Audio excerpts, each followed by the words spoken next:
Bismillahirrahmanirrahim. Assalamualaikum warahmatullahi wabarakatuh. Alhamdulillah Rabbil Alamin. دائم الأفضال عظيم النوال والصلاة والسلام على نبينا محمد مولى بلال البدر المتلال وعلى آله وصحبه خير صحب وآل. أشهد أن لا إله إلا الله وحده لا شريك له وأشهد أن محمدا عبده ورسوله وصفيه من خلقه وخليله أدى الأمانة وبلغ الرسالة ونصح للأمة وكشف الله به الغمة وجاهد في الله حق جهاده حتى أتاه اليقين وتركنا على محجة بيضاء ليلها كنهارها لا يزيغ عنها إلا هالك.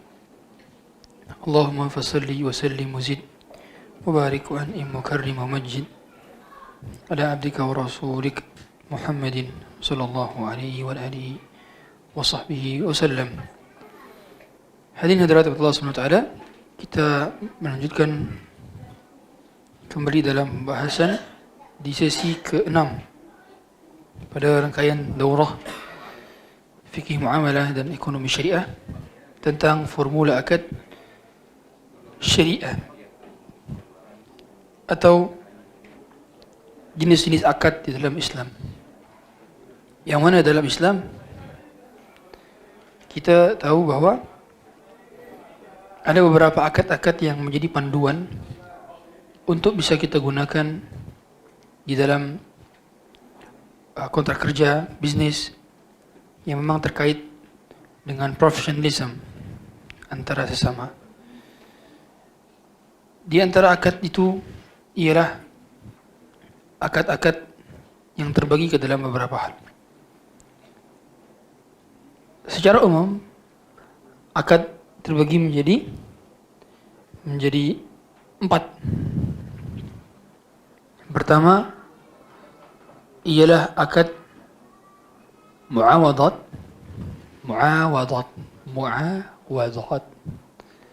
atau akad bisnis.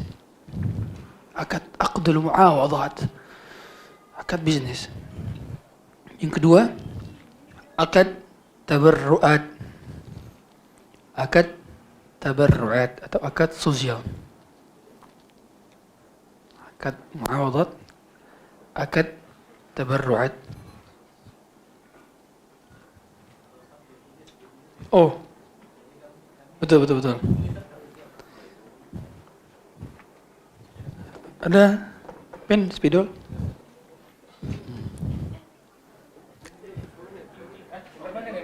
Oh, permanen. Dua permanen?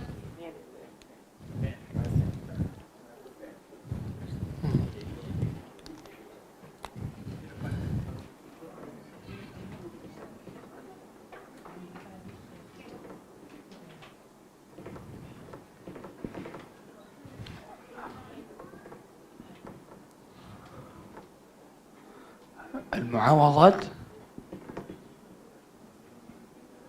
تبرعات،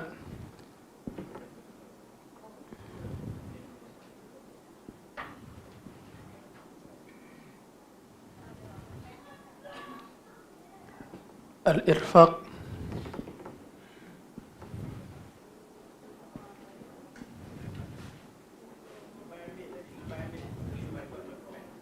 dan yang terakhir ialah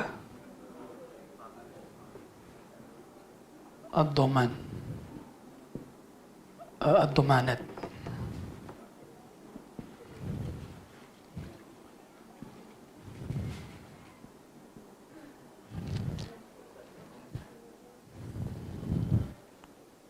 Pakai ini? Ya.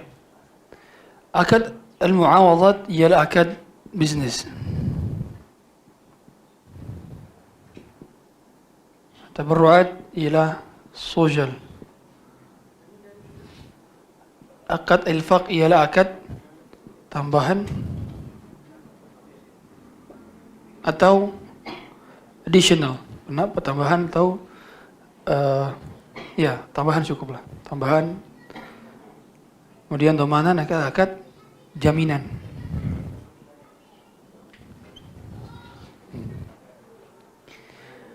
Nah, akad bisnis ini dia ada diantaranya adalah al-bay',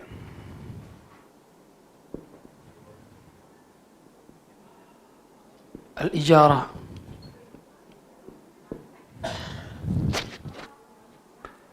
Boleh ditambahkan di antara akad kelima ialah akad syirkah.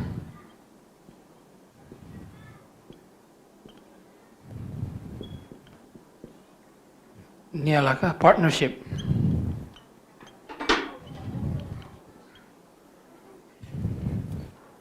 Akad sosial banyak. Di antaranya ialah sedekah,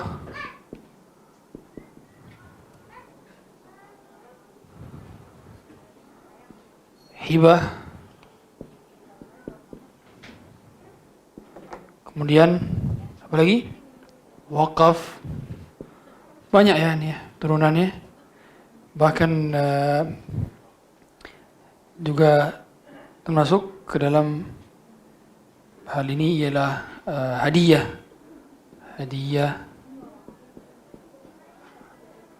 dan seterusnya. Akad tambahan dia termasuk ke dalam seperti rahan.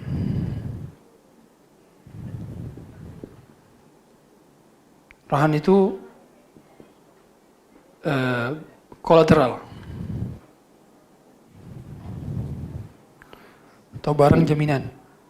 Kalau dhamanat dia diantaranya adalah akad kafalah dan dhamanah itu sendiri.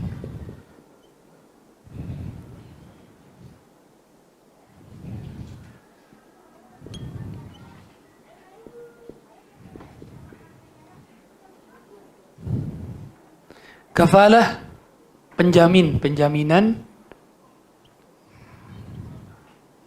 person.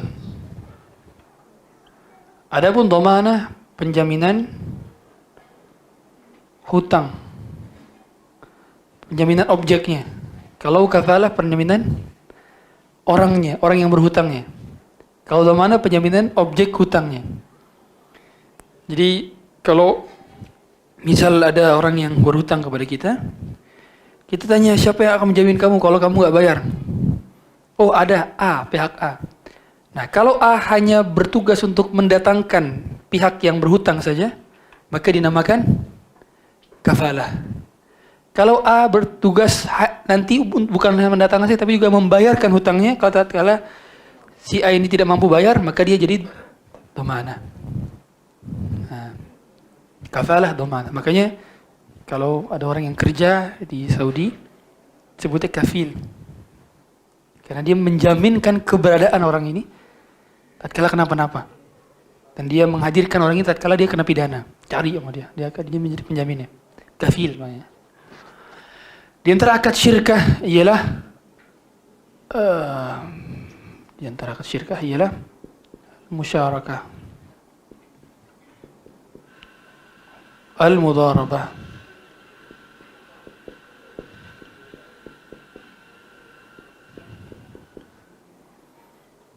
Mohon maaf kalau kurang kebaca. Saya terakhir nulis papan tulis 2000 berapa ya? Pas kuliah berarti terakhir. Jarang nulis papan tulis. Ini kurang lebih di antara akad-akad al-uqud asy-syar'iyyah.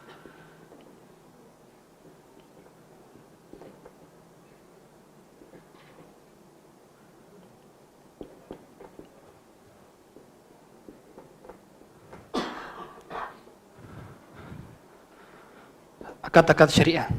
Nah, kita bahas partnership. Nah, musyarakah, apa beda musyarakah dengan mudharabah? Musyarakah banyak pihak.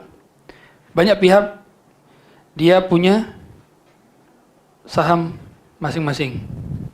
Ini sekian persen, ini sekian persen, sekian persen, sekian persen, sekian persen. Kalau mudharabah, satu pihak memiliki 100% modal dan satu berpihak memiliki amal.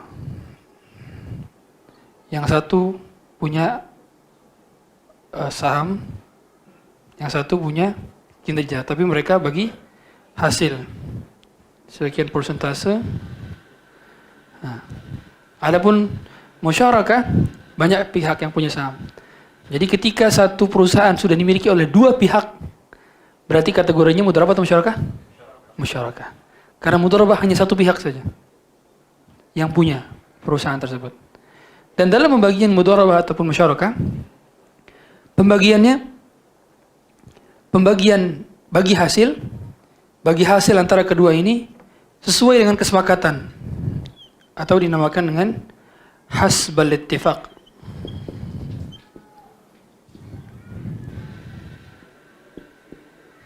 Hasbal ittifaq. Sesuai kesepakatan. Jadi nggak harus yang saham ini semua 20%. Berarti bagi hasil 20% semua. Tidak harus. Bisa jadi ada yang 30, ada yang 40, boleh. Tapi penanggungan resikonya sesuai dengan jumlah persentase saham. Itu harus diketahui.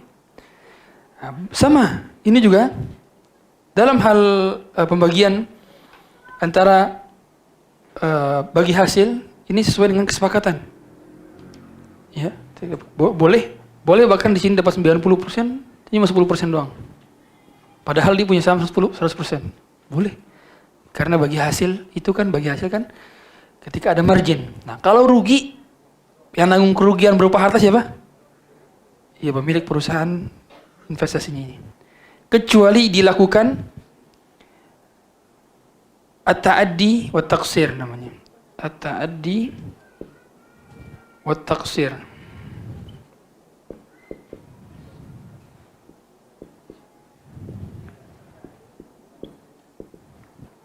Ta'addi ini artinya melakukan sesuatu yang seharusnya tidak dilakukan. Apa itu bahasanya? Berarti dia harusnya, misalkan dia jaga toko, dia nggak jaga toko.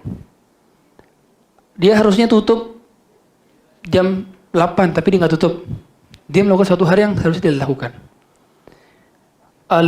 Lebih tepatnya dia merusak. Dia kesengajaan dalam hal kesengajaan di dalam hal perusakan itu. Kalau taksir, kelalaian. Nah. Jadi kalau taksir, dia tidak melakukan apa yang seharusnya dilakukan. Jadi ulang, kalau tadi apa? Melakukan apa yang seharusnya tidak dilakukan. Kalau taksir, tidak melakukan apa yang seharusnya dilakukan. Jadi kalau kaitan dengan merusak, kaitannya dengan menipu, nih tadi. Kalau taksir, dia nggak ngerjain SOP. Taksir. Jadi kalau ada kerugian yang ditimbulkan karena taksir dan ta'adinya, maka dia nanggung kerugian berupa fix kerugiannya. Paham? Hanya itu saja. Adapun kalau nggak ada ini, di sini nggak ada, di sini nggak ada. Hanya kerugian yang bersifat force major, kena COVID. Apakah dia menanggung kerugian? Tidak. Ini yang menanggung kerugian. Dia telah menanggung kerugian berupa harta dan dia telah menanggung kerugian berupa waktu yang terbuang, tenaga, pikiran, profesionalisme, sama-sama menanggung kerugian. Inilah yang dikonsep berat sama dipikul, ringan sama dijinjing. Sama. Jadi menanggung kerugian. Ini dalam perkara ini. Kalau rahan, dia kolateral. Dia barang gadai. Nah, kenapa dia masuk akad irfaq? Karena dia bisa masuk ke dalam beberapa akad yang lain. Dia bisa masuk ke dalam akad musyarakah. Bisa kan? Partnership. Khawatir dia ditipu oleh partnernya, minta jaminan. Boleh. Dia bisa masuk ke dalam mudharabah. Kalau misalkan dia takut kerja orang ini nggak benar, minta barang sebagai deposito, deposit. Kemudian dia bisa masuk ke dalam akad ijarah. Tadi seperti rental mobilnya takut dibawa lari. Ya. Akhirnya dia minta sertifikat sebagai jaminan. Ya, kalau wakaf, hibah, sedekah. Nah, kalau kita lihat yang paling banyak dari sini adalah sosial. Akad sosial dalam Islam adalah akad paling banyak bentuknya. Mahar itu termasuk sosial, mahar. Meskipun dia adalah kewajiban bagi si, tapi dia dikategorikan sebagai akad sosial karena sejatinya dia masuk ke dalam akad pernikahan, bukan akad murni bisnis. Akad pernikahan bukan akad murni bisnis. Ya. Memang pernikahan ialah hal yang menghalalkan dari wat', tetapi tidak murni bisnis. Kemudian di antara akad bisnis juga adalah akad apa? Al-ji'alah atau ju'alah. Ju'alah. Bisnis juga masuk akad ju'alah. Kemudian di antara akad yang termasuk ke dalam akad tabarru'at ialah wakalah. Wakalah termasuk akad tabarru'at asalnya. Tapi dia bisa naik level jadi bisnis kapan? Ketika bil ujrah. Ketika dia digaji. Kalau bil ujrah maka masuknya mana? Ijarah. Atau bisa juga masuk ju'alah. Kalau bil ujrah.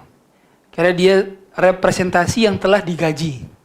Kalau gajinya dalam bentuk waktu yang dia gunakan, berarti masuknya ijarah. Tapi kalau digaji hanya berdasarkan hasil, kalau tidak dapat maka dikasih, maka masuknya apa beda ijarah dengan ju'alah? Ijarah itu bila dia bekerja sesuai dengan jamnya. Berapa jam yang dia kerjakan, itu yang dia dapatkan. Meskipun dia tidak bekerja secara maksimal. Tapi kalau dia bekerja digaji 8 jam sehari, ya udah betul 8 jam sehari. Kalau ju'alah pekerjaan freelancer biasanya khas kalau dia memberikan hasil, mencapai hasil tertentu, result tertentu, maka dia dapat gajinya. Kalau belum mencapai result tertentu, dia dapat gajinya. Maka akad ijarah dan ju'alah bisa digabung dan rata-rata digabung. Dari mana digabung kita tahu? Dari pekerjaan karyawan. Karyawan itu gak dapat gaji pokok plus dapat insentif. Bonus. Bonus itu ju'alah. Gaji pokok adalah ijarah. Nah, ini beda antara dua. Antara dua ini. Ya, ini beberapa akad-akad. Dan banyak sekali hari-hari ini akad-akad yang tidak ada namanya di zaman dulu. Akad-akad di zaman dulu. Karena model-model transaksi yang beragam sekali. Ya, termasuk tabarruat ialah apa? Tadi utang piutang, qard. Ini qard termasuk juga utang piutang. Pakai dot ya. Kalau pakai dal jadi ya monyet. Pakai dot, qard. Maka tadi setiap akad sosial, nah maka akad-akad ini boleh ada gorornya sosial, boleh ada goror. Karena goror pada akad sosial boleh. Akad bisnis tidak boleh ada. Bisnis dimasukkan ke dalam akad bisnis ada kejelasan barang, kejelasan transaksi, kejelasan kedua belah pihak, kebolehan kedua belah pihak dalam bertransaksi dan masing-masing ada persyaratannya. Ya, ini kita lanjut lagi dulu. Kita akan bahas terlebih dahulu di antara yang kita bahas ialah akad. Oh ya, di antara akad yang juga termasuk bisnis ialah akad apa? Lagi, salam. Akad salam. Bukan salam ya, beda ya. Kalau salam, salam. Kemudian akad istisna.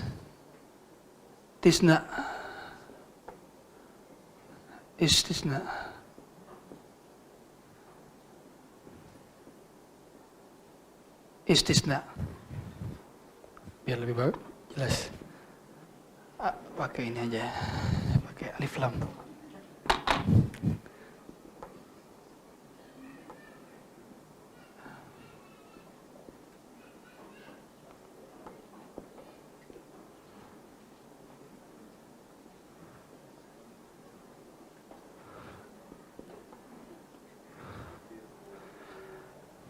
Istisna ialah akad.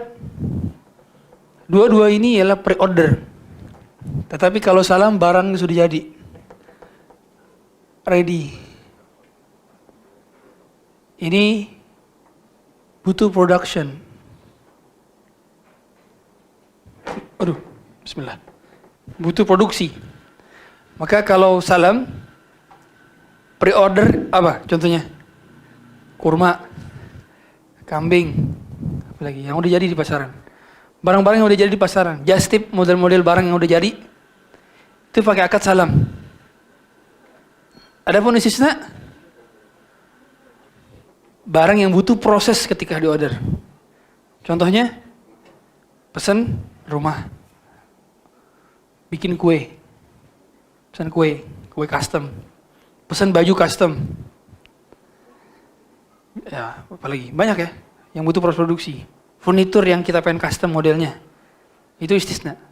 Nah, yang membedakan di antara salam dan istisna, yang pertama, kalau salam, ia harus apa?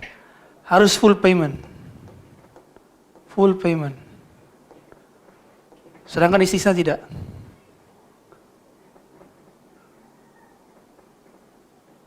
Nah, yang kedua, salam boleh DP atau tidak? Tidak boleh DP.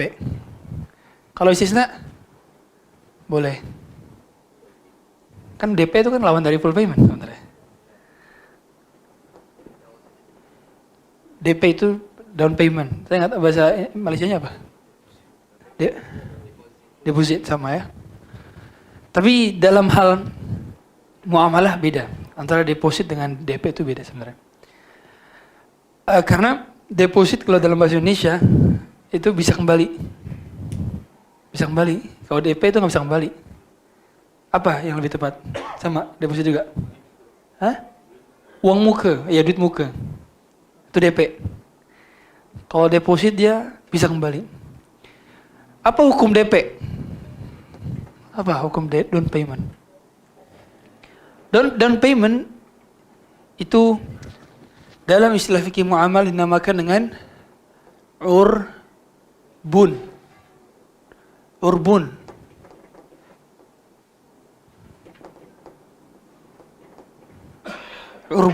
Urbun ini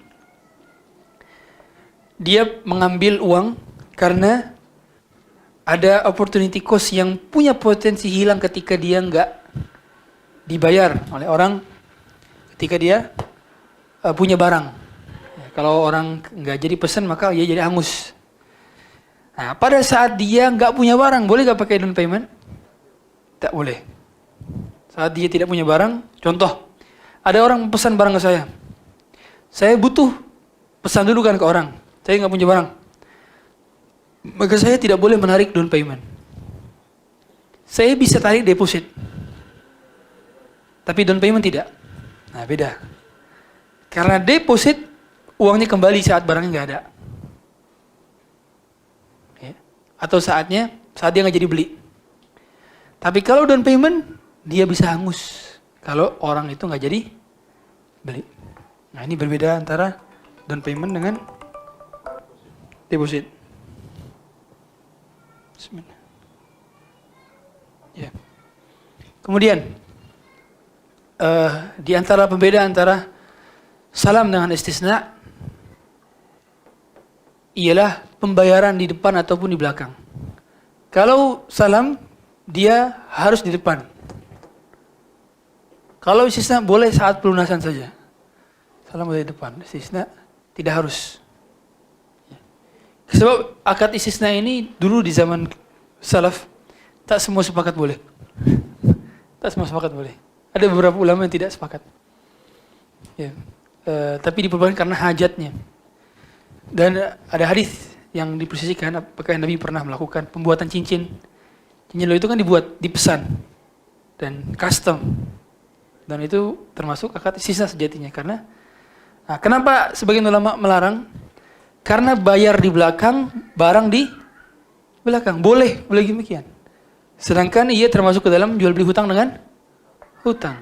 uang tertunda, barang tertunda. Nah gitu. Karena jual beli itu kan sejatinya ada yang ini uang, ini barang. Kalau uang di depan, barang di depan, tunai, ya kan? Kalau uang di depan, barang di belakang, salam apa istisna? Salam. Kalau istisna tadi boleh di belakang. Kalau uang di belakang, barang di depan, hutang, kredit, bukan qard. Tapi apa? Ya kita beli barang. Kalau qard itu pinjam uang, dibayar uang. Nah itu qard. Maka akad qard ini, dia harus jenis. Dia tak boleh beda. Kita pinjam ringgit, wajib dibayar ringgit.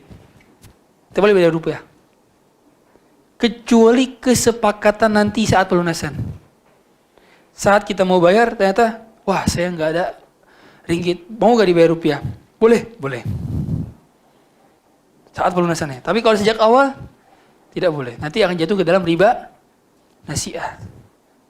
Riba nasi'ah. Karena ada pertukaran berbeda jenis, satu illat dan rentang waktunya berbeda. Ya. Nah, kalau saat pelunasan itu dia kategorinya jadi sorf. Dia dibayar hutangnya, tapi dia di-alternate ke lain, ke konversi lain, ke currency lain. Ya. Nah, saat uang belakangan, barang belakangan, maka dia termasuk bai'ul kali bil kali. Bai'ul kali bil kali menarik. Hadisnya adalah dhaif. Tetapi ulama ijma atas keharamannya. Kok bisa? Ternyata ada hadis yang dhaif tapi ulama ijma. Ijma salah satu masadir istidlal. Karena ada Quran, sunnah, ijma, qiyas. Kenapa ijma? Nah, sebab ulama melihat ilat keharamannya begitu jelas pada bai'ul kali bil kali. Meskipun sumber pendalilannya ialah hadis dhaif, tapi karena gharar yang besar dari orang yang bayarnya belakangan dan barangnya juga belakangan. Kecuali istisna. Karena istisna gila barang yang butuh produksi. Nah, ketika ini dibolehkan, maka akan banyak gharar terjadi. Sebab barangnya belum tentu ada, uangnya belum tentu ada. Tapi akadnya sudah terjadi. Di antara akad jual beli ini yang umumnya terjadi. Kemudian sedekah, hadiah, hibah. Apa beda antara hibah, sedekah, hadiah? Apa bedanya? Kalau hadiah dari bawah ke atas. Kalau hibah dari kiri ke kanan, kanan ke kiri. Selevel. Kalau sedekah dari atas ke bawah. Maka Rasulullah SAW dan keluarganya tak boleh terima sedekah. Sebab kita seperti ngasih ke bawah. Sama seperti mengatakan ini. Hadiah, beliau dapatnya yang hadiah ke atas. Hibah umumnya ke samping, kakak, adik, biasanya saudara sekandung, hibah. Ya. Ini beda. Kemudian di antara banyak bentuk tabarruat seperti udhiyah. Kemudian di antaranya adalah hadyu juga termasuk. Kemudian juga nafkah. Kemudian juga selain nafkah, ya mahar tadi, mahar, nihlah, sama juga mut'ah. Banyak ya sebenarnya. Apa itu mut'ah? Ini ada nihlah. Nihlah sama seperti nafkah, mahar. Kemudian nafkah, Kemudian mut'ah. Mut'ah ini pemberian mantan suami ke mantan istri saat dia sudah ceraikan. Jadi saat kita telah menceraikan istri kita, jangan kita lah, ada orang menceraikan istrinya, kemudian pemerintah menyuruh dia untuk memberikan mut'ah, pemberian, ya. Sebab bentuk kasihan karena telah diceraikan, mut'ah. Itu biasanya nilainya nominal ditentukan oleh qadhi atau hakim.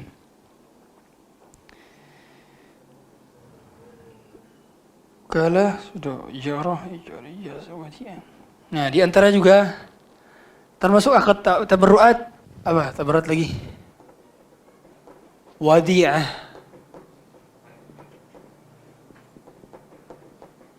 Wadi'ah. Apa itu wadi'ah? Menerima titipan. Menerima titipan.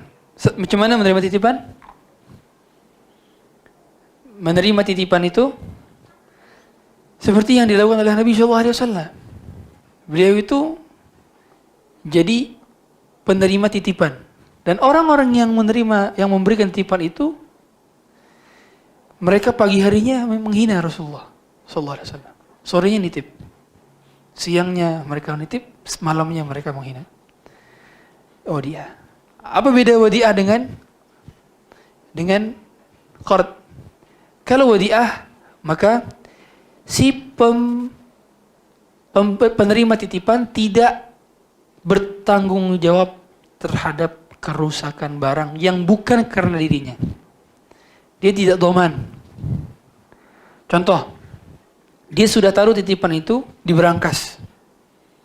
Ternyata barangnya hilang, dicopet orang. Atau barang kebakaran. Apakah dia menanggung kerugian? Tidak. Tidak menanggung kerugian. Tapi kalau dia kelola barang itu, nah, dititip, tapi dia kelola, dibisniskan, ditradekan, maka dia kategorinya adalah menanggung resiko barang tersebut. Sehingga nanti saat ternyata rusak, dia wajib ganti. Baik rusaknya olehnya maupun tanpanya. Sama dia wajib ganti. Karena dia berubah dari wadi'ah ke kabah, ingat tadi? Kalau dijamin jadi apa? Jadi qard. Kalau tak dijamin jadi wadi'ah. Kalau dikelola jadi qard, kalau nggak dikelola jadi wadi'ah.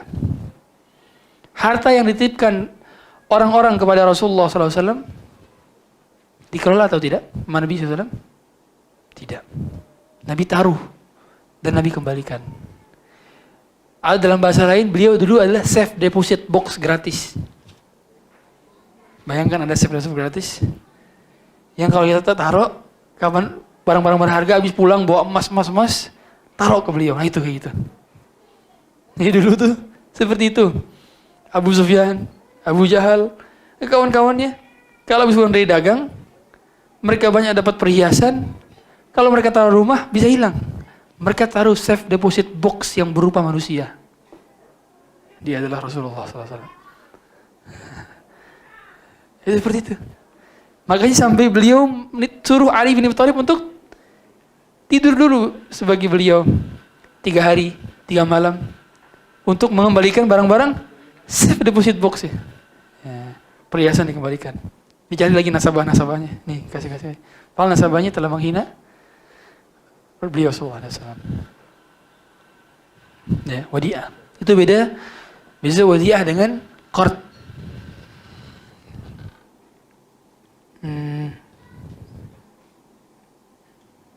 Sampai sini datanya.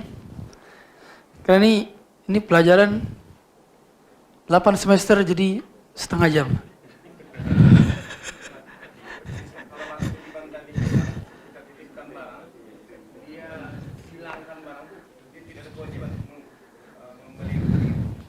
Kalau kita titip barang ke dia dan dia secara sukarela menerima, kalau itu bukan karena kelalaiannya, dia memang bukan apa namanya, kita tahu keadaan cara dia menyimpannya. Dia telah menyimpan itu di box, telah menyimpan itu di lemari, maka dia tidak menanggung kerugian. Dia tak menanggung kerugian. Alasannya Ustaz dia pindah rumah. Cuma langsung hilang. Dia pindah rumah. Bila ada kelalaian dia doman. Kelalaian dia doman. Di antara juga akad tabarruat, banyak sekali tabarruat yang baru saya ingat. Ialah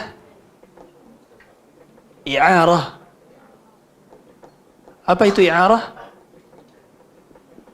Pinjam, meminjam. Pinjam pulpen, pinjam mobil, pinjam motor. Nah, berbeza dengan wadi'ah. Akad i'arah doman.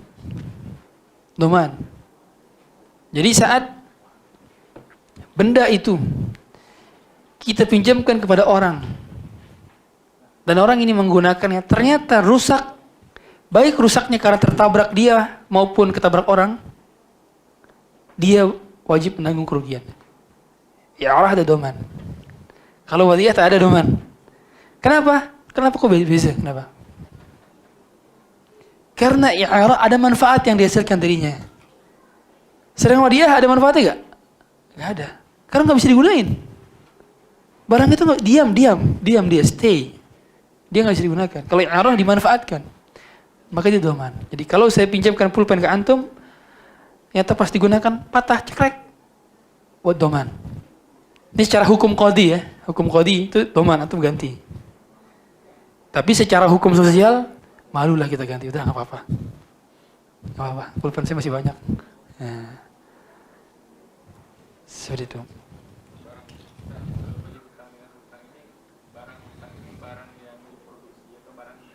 Barang jadi. Kalau produksi jadi istisna. Makanya itu salam dia nggak bisa DP. Kalau salam jadi DP dia masuk kali beli kali.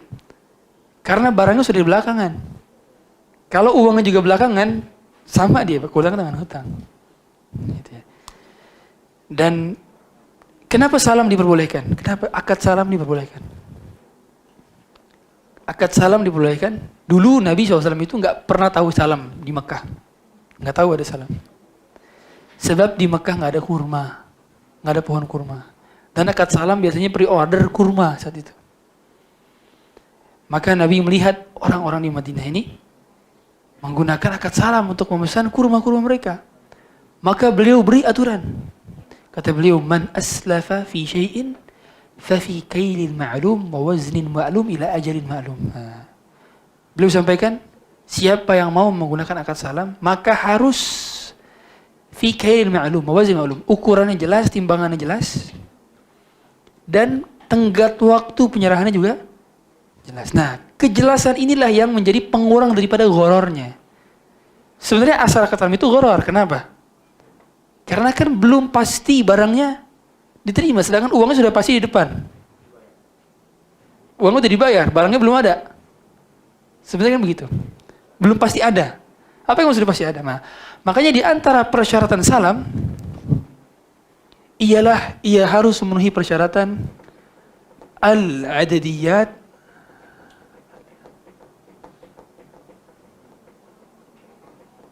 al-mutaqaribah.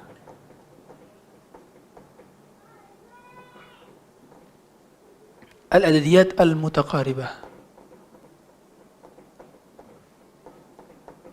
Apa tuh al-mutaqaribah? Barangnya melimpah di pasaran. Bukan barang yang limited edition. Jadi kalau Anda just tip, buka just tip. Ternyata barangnya ialah barang yang jarang di pasaran. Maka tak bisa dia pakai akad salam. Dia bisa pakai akad apa? Tadi janji beli.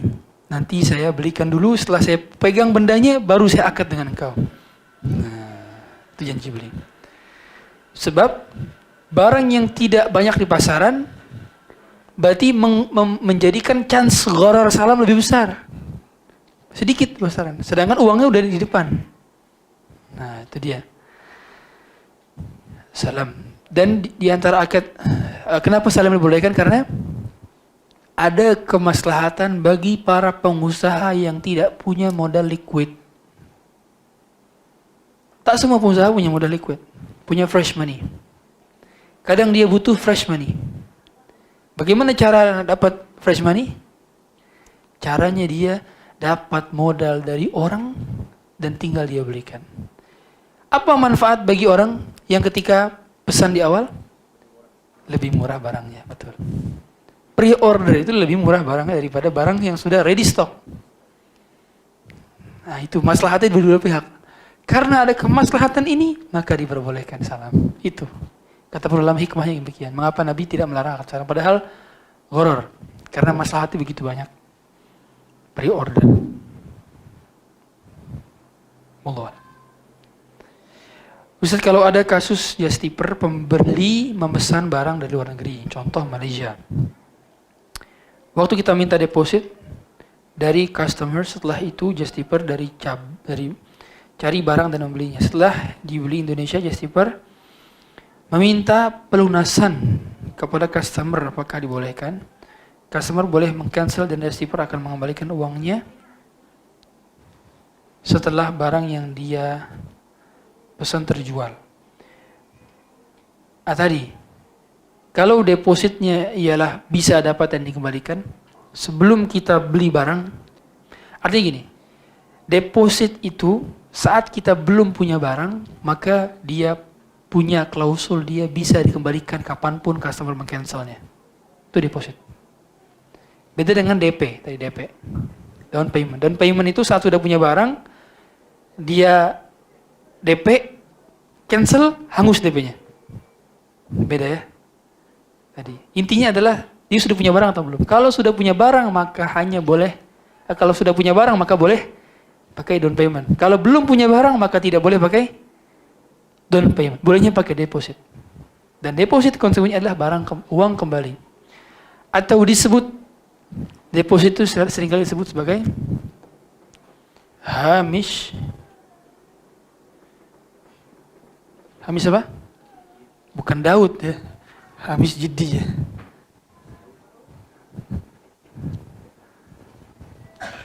Hamish jiddi ya. Hamish jiddi ya. Hamish jiddi ialah down deposit. Uang kesungguhan. Margin kesungguhan. Nah, hamish jiddi ya. Wallahu a'lam. Ini pertanyaan baru atau lama? Yang lama tadi. Ada lagi yang nanya tentang ini? Silakan.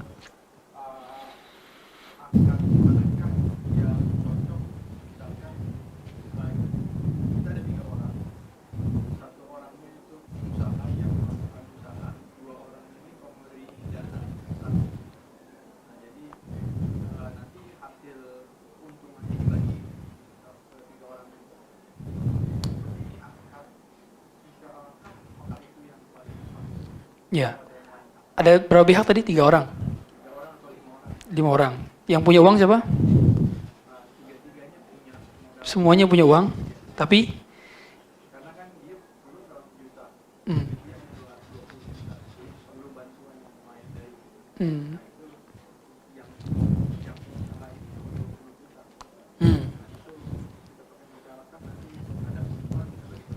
Ya, lebih tepat memang musyarakah. Saat semua pihak punya modal, maka dia kategorinya musyarakah. Meskipun sebagian ulama ada yang mengatakan boleh. Misalkan, yang ini punya uang 25 juta. Yang ini punya utang 25 juta. Yang ini 25 juta. Yang ini nggak punya uang. Yang ini hanya punya, sebagian ulama mengatakan kalau dia pakai jasa, kerja senilai 2 tahun misalkan. Yang dia bisa dapat senilai 25 juta juga. Maka berumbuklah 4 orang ini. Siapa yang kerja? Yang ini.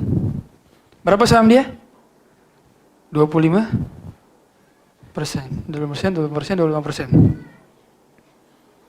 Boleh bagi hasil jadi 25%. Yang ini kerja, karena nilai kerjanya selama 2 tahun, misalkan, maksudnya kerja untuk mengelola bisnis ini, ialah 5%. Boleh seperti ini.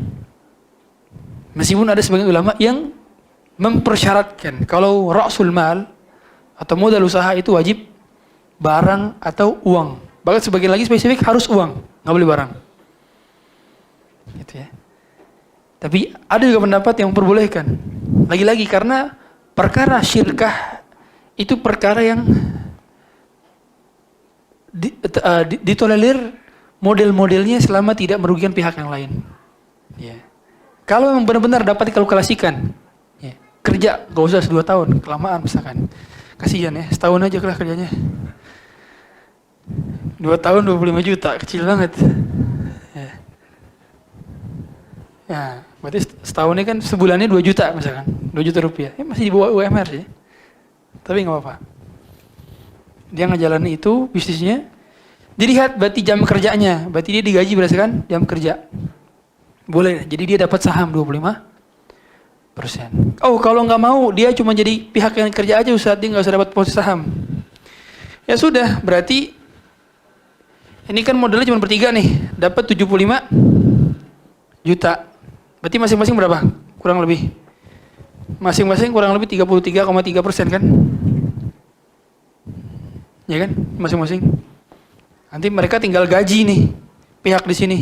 Yang tadi ikut dia, nah dia nggak jadi pihak lain dia gaji sini per bulannya berapa sesuai dengan. Jadi akadnya ini ke sini, mereka ke sini akadnya apa? Ijarah. Ini kalau misalkan nggak mau memasukkan pekerja itu ke dalam pemilik saham, kita pengen sahamnya utuh. Model bisnis seperti ini boleh. Ada lagi namanya mudharabah mushtarakah. Macam mana mudharabah mushtarakah? Nah, jadi makanya nih, akad-akad model-model gini ini bisa digabung. Yang kemarin nggak boleh digabung apa? Ingat? Apa akad di antara mereka ini semua yang tidak boleh digabung? Utang dan jual beli. Nih, tidak boleh digabung, harus pisah dia. Boleh digabung asalkan jual beli jadi base-nya. Bukan utang jadi base-nya. Sebagai contoh tadi kurir makanan. Yang kita pesan makanan ke dia belikan makanan untuk kita pakai uang dia, baru setelah dia datang dengan makanan kita bayar. Itu awalnya adalah jual beli. Kita tidak niat utang ke dia. Niat utama kita adalah beli makanan. Dia menalangi dengan uang dia, itu adalah tambahan akad hutang piutang di atas. Yang base-nya tetap adalah jual beli. Tapi kalau di pegadaian tadi, akad utamanya kita pinjam uang ke pegadaian. Kita menggadaikan emas dan ada biaya sewa tempat untuk naruh emas. Maka dia jasa. Yang bawahnya adalah hutang. Nah, ini tidak boleh digabung. Tapi kalau musyarakah digabung dengan mudharabah, gimana caranya? Musyarakah digabung dengan mudharabah. Nah, contoh. Ada orang yang dia bekerja sama. Kedua belah pihak ini bekerja sama. Saham dari perusahaan ini dibagi 2. Oh, ini misalkan ini gini aja ya. Ini pihak A, ini pihak B. Mereka berdua ini sebagai investor. Yang ini profesional atau pengelola. Ini A saja. Akad mereka ke sini ialah mudharabah. Karena ini investor, ini sahibul mal. Sahibul mal. Yang ini amil.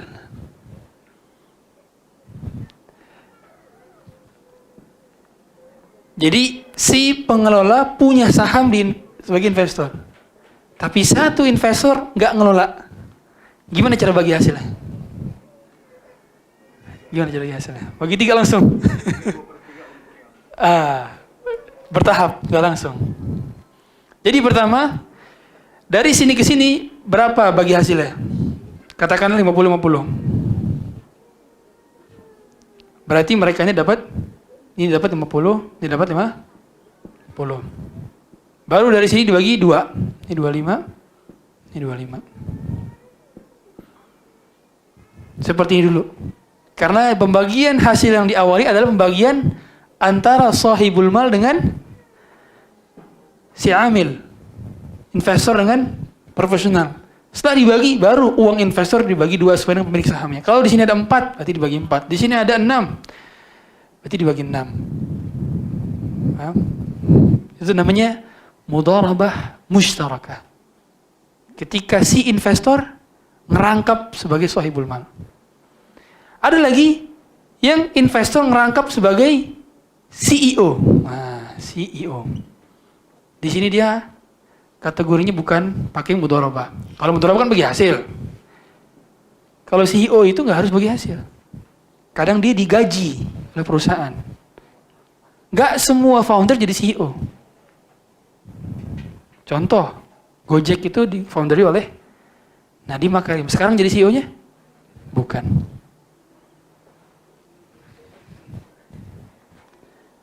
Kalau jadi CEO dapat apa berarti?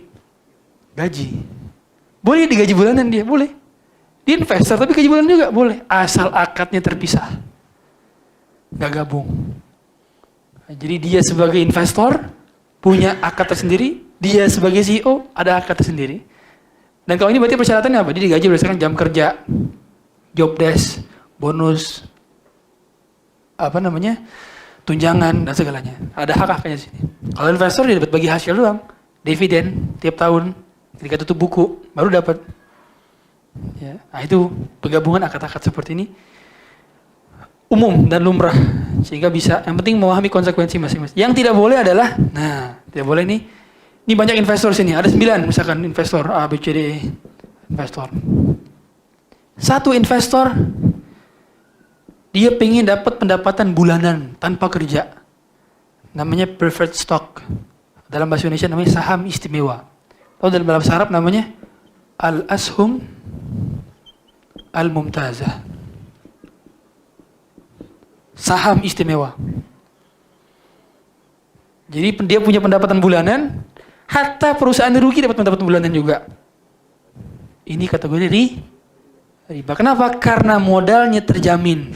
Sedangkan dia dapat pendapatan. Nah, ini yang nggak boleh. Tapi kalau saham hibah boleh, saham hibah. Contoh, tadi ya seperti ini. Masing-masing cuma 25 juta. 20 juta, 20 juta, 20 juta. Yang ini nggak punya modal setoran. Tapi kita mau ngasih saham hibah ke dia. Oh ya udah deh, 25%. Ini buat kamu. Kita sepakat buat kamu aja. Boleh gak? Boleh. Berarti masing-masing mereka menyertakan kepemilikan saham mereka untuk diberikan. Boleh saham hibah. Yang tidak boleh konsekuensi tadi. Dia dapat pendapatan rutin, meskipun keadaan keuangannya tidak baik, dapat pendapatan rutin. Nominal, bukan persentase. Nah, seperti itu. Ada lagi nanya?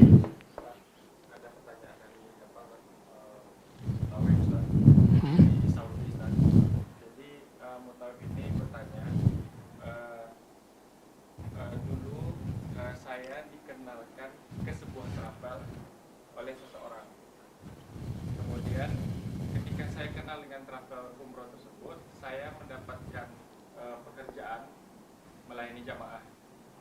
Nah, kemudian setelah selesai, bulan berikutnya atau setelahnya itu saya tetap menjalin hubungan dengan travel tersebut, kata beliau. Kemudian travel tersebut meminta lagi saya untuk melayani jamaahnya.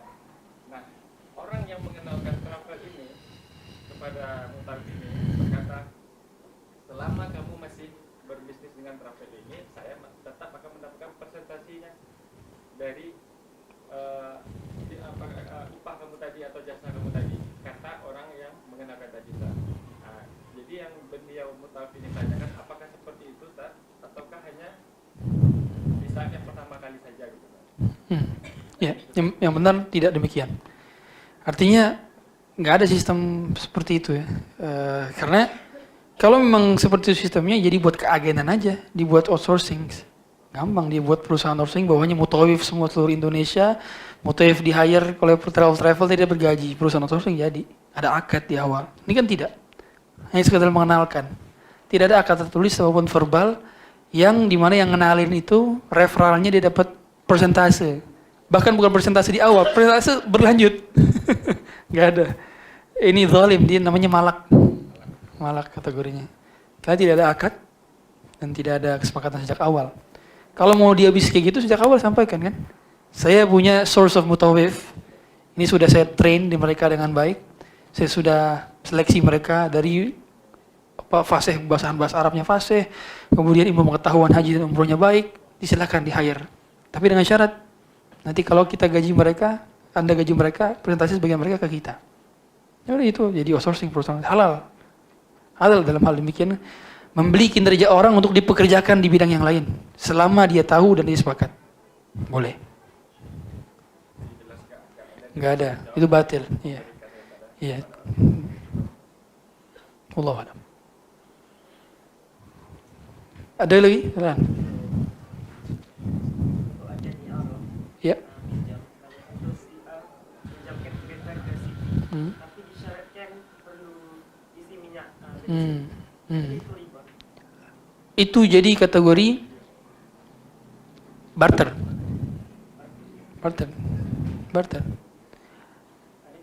Jadi bukan barter, afwan, ijarah. Jadi ijarah. Bukan qurun janafan, bukan termasuk. Karena pinjaman dari qard itu kan bentuknya bukan manfaat. Dia pinjaman yang sifatnya adalah bisa digunakan habis. Jadi misliyat. Qard itu dalam kategori misliyat saja. Apa itu misliyat? Tadi. Misliyat itu yang kaitannya dipakai sekali habis. Ya. Bukan qimiyat. Qard. Ya, ini juga jadi patokan ya. Jadi contoh, mobil bisa gak pakai qard? Tidak, karena tidak bisa digunakan habis. Pulpen nggak bisa, tapi kalau beras bisa pakai qard. Karena misliyat, di misli. Pinjam beras, bayarnya harus beras lagi. Dia dikembalikan. Karena i'arah itu kan sebenarnya barangnya tidak berkurang. Kita pinjam pulpen, ya secara zahir berkurang tintanya. Tapi komponen pulpen itu bukan tinta saja. Sehingga sebenarnya statement yang mengatakan kalau kita pinjam pulpen itu berarti harus bukan katakan pinjam pulpen, minta tinta. Karena tintanya berkurang. Kalau pinjam pulpen bilangnya pinjam tapi tintanya berkurang, berarti harus dikembalikan tintanya. Saya merujuk dari pendapat itu. Dulu saya pendapat itu juga. Tapi setelah saya tahu komponen pulpen bukan hanya tinta. Dan dominan bukan tinta. Meskipun intisari pulpen adalah tinta, tapi ada tutup, ada gagang, ada apa lagi? Banyak. Yang itu juga digunakan untuk menggunakan pulpen. Sehingga bukan hanya tinta saja. Sama seperti pinjam motor. Oh, jangan bilang pinjam motor, minta bensin. Karena kamu sejatinya berkurang bensinnya kalau pinjam. Oh enggak, emang motor bensin doang komponennya? Ada mesin, ada gas, ada pedal, macam-macam. Maka lebih dominan pinjam dibandingkan minta. Meskipun berkurang zatnya. Dan semua yang kita pinjam sejatinya, kalau sudah pinjam itu, ada depresiasi nilai dari suatu barang. Sesuatu itu kan berkurang nilainya kalau pernah dipakai, benar gak? Contoh, baru, pinjam dong. Pulpen baru Anda. Pulpen pinjam. Berkurang gak nilai pulpennya kalau dipakai? Berkurang. Semua yang dipinjam itu akan berkurang nilainya, kan depresiasi. Umur itu bisa mendepresiasi. Kecuali aset langka. Aset langka semakin dan aset historical. Aset yang ada sisi historinya. Semakin lama dipakai, semakin mahal harganya. Contoh, apa ya kalau aset fine arts. Orang-orang yang beli fine arts itu kan semakin lama aset itu, contoh ini dari tahun 1850 bendanya. Sama aset yang dari tahun 1997. Mahal yang mana secara historinya? 1850. Nah, ini kalau dari sisi ini. Jadi ada beberapa properti tertentu yang justru semakin lama, semakin digunakan, semakin mahal.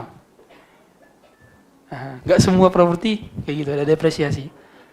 Justru ada appraisal nilainya. Ya seperti aset-aset langka ya.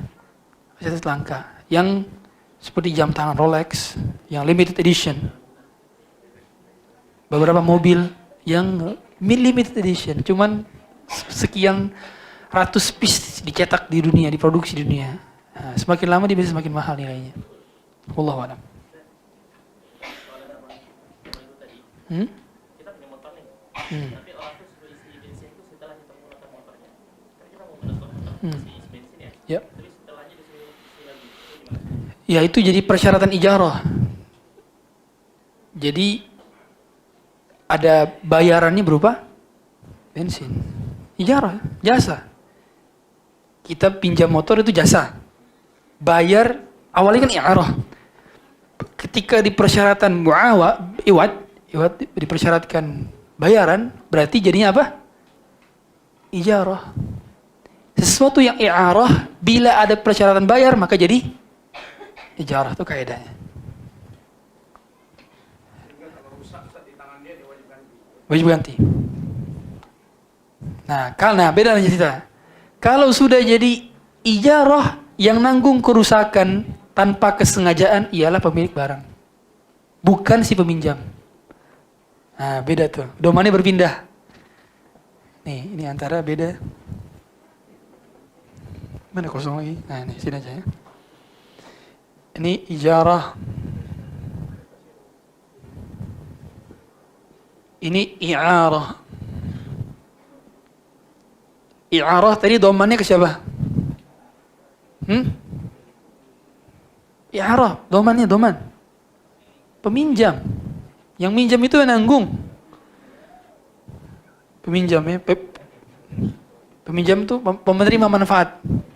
Kalau kenapa-napa barang itu dia nanggung. Ya. Kalau ijarah kepada siapa? Domannya. Pemilik. Jadi kalau rumah itu gempa bumi hancur, apakah yang sewa nanggung kerugian? Tak. Paham? Tapi kalau rumah itu dipinjam, nah, peminjam yang menanggung kerugian. Doman. Ini perbedaan doman. Nah, letak doman ini. Tadi pinjam motor. Pas megang kuncinya, nanti isiin full lagi ya. Berubah jadi apa? Ijarah. Karena ada iwat yang diterima oleh si pemilik. Ada iwat. Ada pembayaran yang didapatkan oleh dia. Dan boleh jadi sebelum diisi, sebelum dia pakai nggak full. Pas isi jadi full, ada manfaat gak buat dia? Ada manfaat, tambahan bensin. Dari manfaat yang dilepaskan kepada orang. Jadi ijarah. Kalau ijarah berarti kalau motor yang kenapa-napa siapa yang nanggung? Pemilik. Kan ijarah. Nah, ini letak doman ini bisa menentukan. Dan ini kaitannya tadi dengan keputusan hakim ya. Kalau di dalam masyarakat mah win-win solution. Maksudnya apa? Ya kalau rusak kita juga gak enak kalau nggak ganti kan. Tapi tadi lagi kaitannya bukan karena kesengajaan atau keteledoran. Kalau ijarah. Kalau kesengajaan atau keteledoran, misalnya motornya ijarah tadi, suruh bayar bensin. Motornya rusak gara-gara dia tabrakin. Tetap siapa yang nanggung kerugian? Peminjam tetap. Sebab itu kerusak karena ta'addi wa tafrid atau ta'addi wa taqsir. Al-ifrat wa tafrid. Dia nanggung kerugian karena ada kelalaian dan kesengajaan yang dia buat. Bukan karena ketidaksengajaan. Nah, doman ini menentukan. Allahu a'lam. Terkait akad nikah, bagaimana hukum akad nikah melalui telepon atau video call di masa ini? Ini pernah dibahas oleh para ulama ya. Sejatinya sebagian ulama menetapkan telepon, majelis video call, Zoom conference, Google Meet, Skype, apapun itu termasuk ke dalam majlisul akad. Satu majelis akad. Sama makanya seperti sanad sekarang. Orang bisa ikut majelis sanad, dapat sanad kalau dia live. ikut live. Dia hadir secara live. Kalau dia koneksinya buffering, nggak kayak dia perlu record doang, nggak dikategorikan dia sanatnya tersambung. Karena dia tidak kategorinya musyahid yang tidak terlihat hadir. Maka dia butuh live. Nah, kalau telah diketahui kameranya, buka, semuanya tahu. Oh ini ada fulan, semua lengkap, saksinya lengkap. Diketahui bahwa emang itu bukan tiruan. Sebagian ulama fikih zaman ini mengatakan sah. Tetapi peraturan, kalau saya tahu di Indonesia tidak sah. Peraturan Kementerian Agama, nikah Zoom, menurut MUI. Tapi secara agama sebagian ulama pendapat sah. Dan banyak saya punya teman seperti itu. Biasanya via telepon, anaknya lagi studi, Pak saya mau nikah anak bapak Pak. Sah. Misalkan selama kalau pulang bayar tiket dulu. Ternyata keduanya lagi studi misalkan di luar negeri. Mau nikah di sana. Telepon. Sah, ya udah nikah. Itu secara fikih. Tapi dalam hal tentu yang lebih afdal ialah yang langsung hadir. Karena lagi-lagi online itu sangat terkait dengan jaringan, terkait juga dengan scam. Banyak faktor lah. Ya, bisa bermasalah. Wallahu a'lam. Ya, silakan.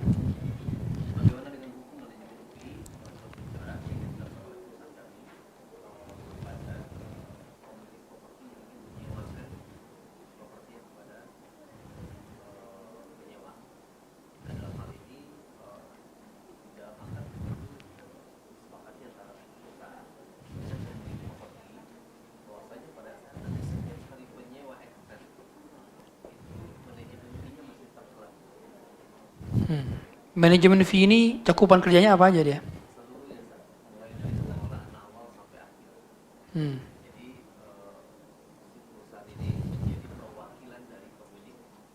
Oh boleh. Jadi bonus buat dia. Boleh. Aman, insyaallah. Lagi? Sekarang ini ada kalau ada baiknya memiliki ada tukar sepenuhnya kan. Iya. Tapi sekarang properties development rumah dia ada rumah yang freehold dan leasehold 100 tahun. Jadi miliki ada macam berlimpah. Adakah ini baik atau ijarah? Ya, ijarah. Seluruh yang ada muhaddad, kullu syai' muhaddad yu'addu ijaratan. Ma huwa bai'. Bukan jual beli, tapi dia ijarah. Meskipun secara ini nggak mungkin hidup sampai 100 tahun lagi kan gitu. Tapi ya konsekuensinya gitu, ijarah. Jadi maksudnya kalau 100 tahun rumah itu tak boleh diwarisi, tak boleh jadi rumah. Boleh selama 100 tahun itu. Misalkan meninggal umur 60 tahun. 40 tahun sisanya boleh diwarisi. Karena ada hak manfaat. Berarti cuma sampai generasi kedua doang yang ngerasain. Kalaupun generasi keduanya hidup, kalau nggak ada generasi. Gitu. Ya.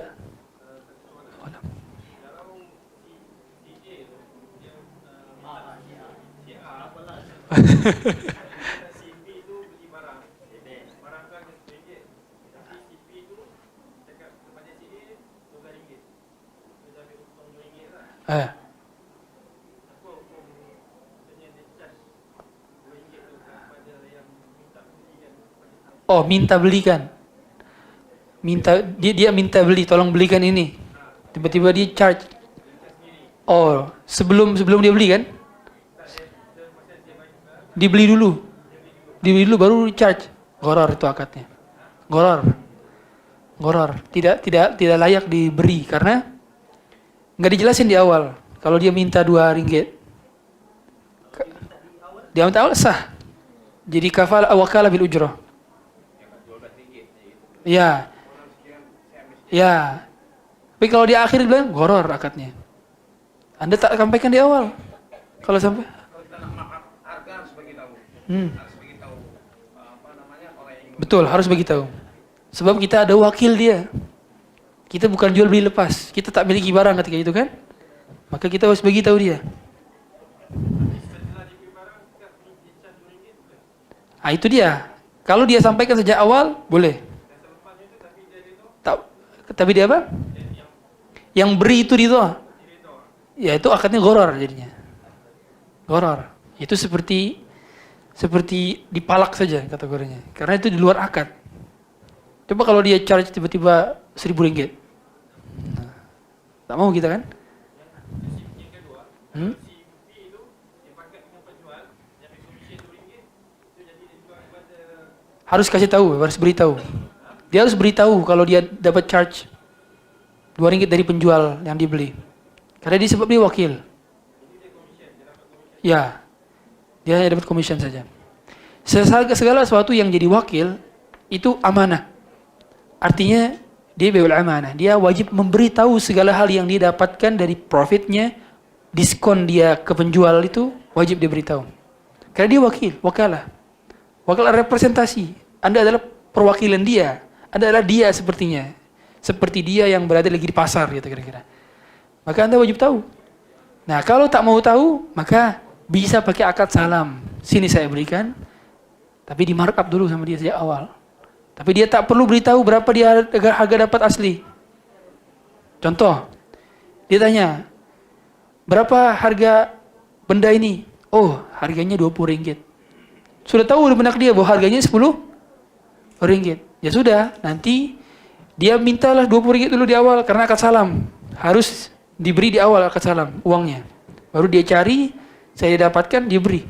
Tanpa perlu dia beritahu ternyata harganya RM5. Dapat diskon RM5 lagi. Pas di lapangan lebih ada. Perlu dia beritahu RM5 diskon? Tak perlu. Karena dia jual beli. Dan jual beli hukum asalnya pembeli dan penjual tidak berapa tahu harga yang dia dapat dari berapa margin. Tak beritahu kan? Kita apakah tahu setiap penjual yang menjual kita, bang berapa margin ini bang? Tak beritahu. Maka kalau jual beli lepas kategorinya dia tak perlu beritahu berapa dia dapatkan margin. Tapi bila wakalah dia representatif dari si pembeli ini, dia wajib beritahu segala hal yang dia dapatkan. Maka dia mendapatkan transparan. Kalau dia mendapatkan diskon dan tidak dia beritahu, dia khianat. Dia khianat. Kalau dia wakalah kepada pemilik barang, Pemilik barang maksudnya macam mana? dia pemilik barang. Bukan ini. Ya. Maka dia wajib memberitahu si pemilik barang bahwa dia mahal harga. Nah iya. Kalau dia sejak awal bilang ini wakalah akadnya, maka harus beritahu. Kecuali disampaikan sejak awal. Sampaikan sejak awal, saya mau harga saya segini. Kamu setelah ambil berapapun margin. Bebas. Nah, boleh dia tak perlu beritahu berapa margin yang dia dapat. Seperti itu.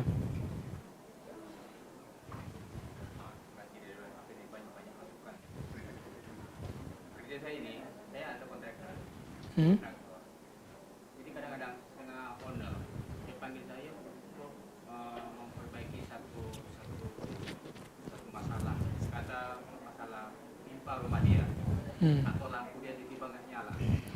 Dia panggil saya, kadang-kadang dia tanpa tanya berapa harga itu. Ada minta tolong, itu kan mungkin dalam kategori ini. Saya buat, selesai. Itu tanya berapa bang? Biasanya saya minta 100 atau 200 atau 300 dan dia tak ada masalah, dia tak bayar. Ya. Dalam hal yang seperti ini berarti dia gharornya ringan. Gharar kan tidak semua haram. Bila dia ringan maka dia boleh. Sama seperti kita ke bengkel. Tak setiap kita ke bengkel kita nanya bang berapa kira-kira bang. Belum. Kita tinggal terima beres, setelah jadi kita bayar. Sebab kita telah memperkirakan berapa habis kalkulasi barang ini. Bila pada kerusakan memang kita telah tahu. Kalau contoh, tambal ban. Kita ke tambal ban. Ban kita bocor, motor. Kita sudah perkirakan, range tambal ban itu sekitar sekian ringgit hingga sekian ringgit. Sudah perkirakan. Maka kita biasanya tak bertanya, bang kira-kira berapa nih sebelum ditambal itu. Sebetulnya kan ketika ditanya kan harganya gharar, benar? Gharar, tidak diketahui, tidak disepakati di awal. Tapi sebab range harga tersebut yang sudah kita ketahui dan kemungkinan konfliknya rendah, maka ia dikatakan sebagai gharar ringan. Boleh, tak masalah.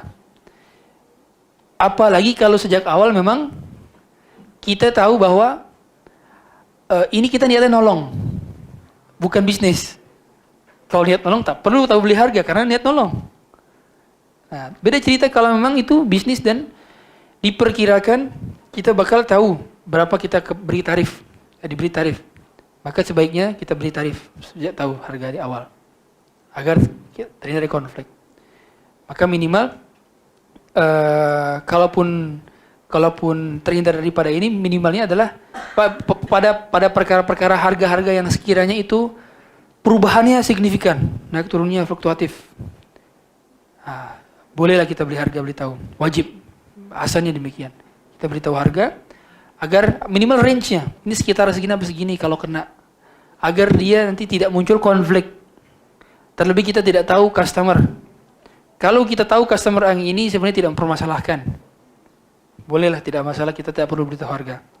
Tapi karena customer yang baru, potensi konflik besar. Maka kita beritahu sejak awal harganya berapa. Bisa kasih tahu price list. Ini lebih aman dan lebih terhindar daripada konflik yang berkepanjangan nantinya. Wallahu a'lam.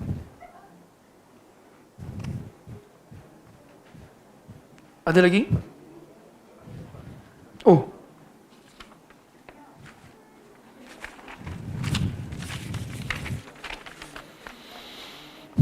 Ini sudah tadi.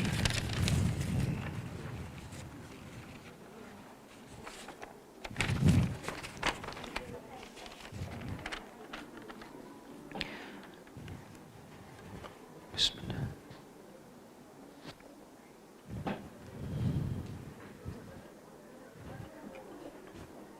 Saya ingin bertanya tentang konsep hibah. Apakah pembayaran kepada pihak syarikat insurance dikira harus dari hukum syarak? Dan bagaimana dengan akad hibah kepada penerima? Apakah ia sah dari segi hukum Islam?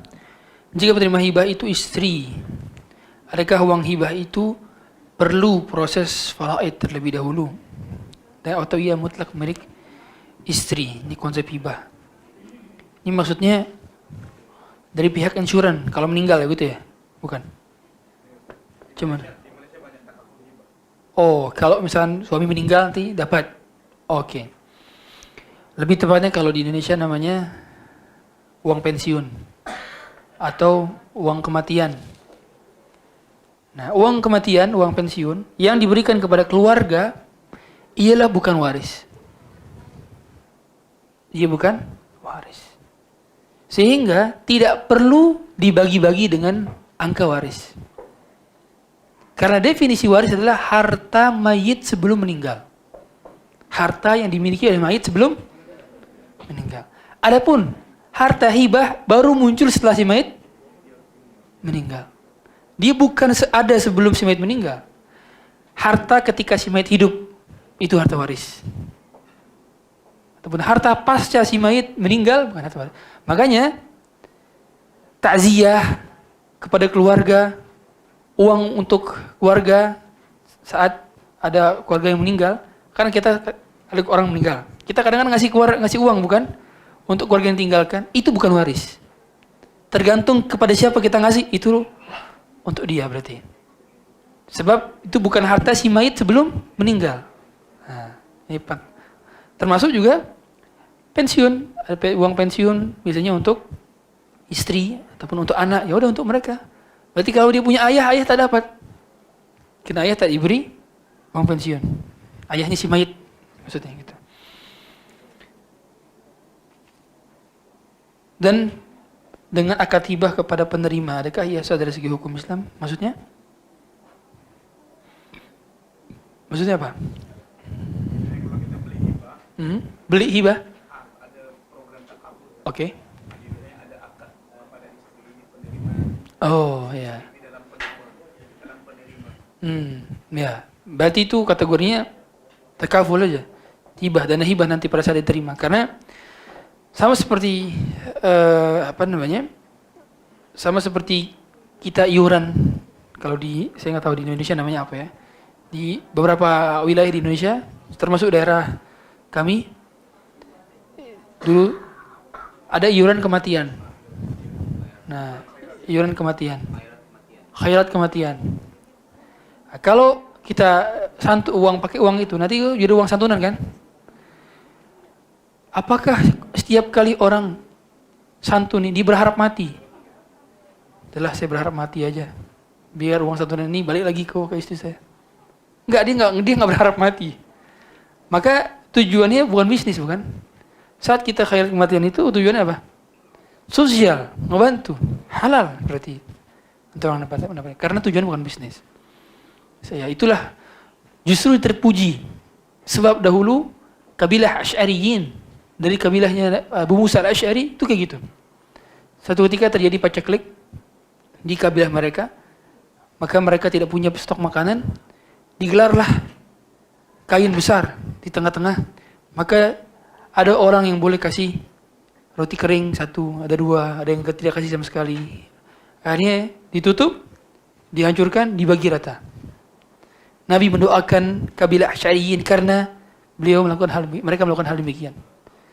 Itu namanya sharing of risk. Itulah asas perbedaan antara takaful atau asuransi syariah dengan asuransi konvensional. Kalau asuransi syariah, asasnya adalah sharing of risk. Adapun asuransi konvensional, asasnya adalah transfer of risk. Iya, berbeda antara kedua ini, berbeza. Allahu a'lam.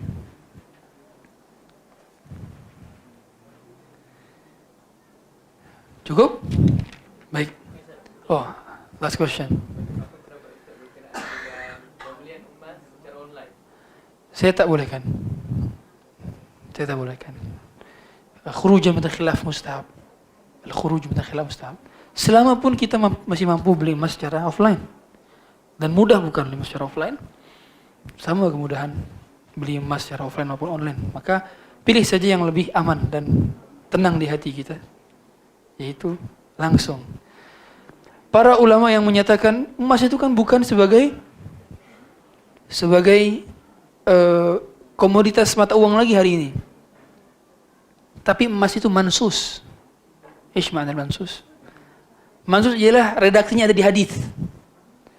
Bagaimana mungkin kita menetapkan kias tsamaniyahnya, mata uangnya kita tetapkan sebagai ilat ribawiyah, sedangkan yang mansusnya kita batalkan? Tak mungkin. Nasnya kita batalkan, tidak mungkin. Makanya al-qiyasul ladzi yuaddi ila ibtalil mansus batil. Itu kaidahnya. Al-qiyas alladzi yuaddi ila ibtalil mansus batil. Qiyas dhahab wal fiddah, apa ilah thamaniyahnya? Thamaniyah. Kalau mata uangnya kita tetapkan, ada riba dalam rupiah, ada riba dalam ringgit, ada riba. Maksudnya harus sama-sama tunai, harus sama-sama kita tukar menukar, harus sama-sama on the spot. Tapi yang emasnya justru boleh, kalau emas nggak apa-apa. Bagaimana mungkin? Nah, itu kaidahnya. Segala hal yang mansus sudah ditetapkan. Kenapa emas haruslah kita beli secara tunai? Agar menjaga nilainya. Sebab mana lagi kita boleh patok nilai barang kita sekarang dari harga yang lain? Kita gunakan sesuatu kestabilan harga, inflasi atau tidak, dari mana? Emas. Kalau emas juga ikut inflasi, dari mana kita menggunakan cermin? Cermin itu harus stabil. Maka dijadikan standar emas, jual belinya harus sama-sama tunai. Seperti itu. Wallahu a'lam. Baik, demikian mungkin apa yang saya sampaikan. Kita lanjut insyaallah malam nanti jam 20. Sallallahu alaihi Muhammadin wa alihi wa sahbihi wasallam. Subhanakallahumma wa bihamdika asyhadu an la ilaha illa anta astaghfiruka wa atubu ilaik. Assalamualaikum warahmatullahi wabarakatuh.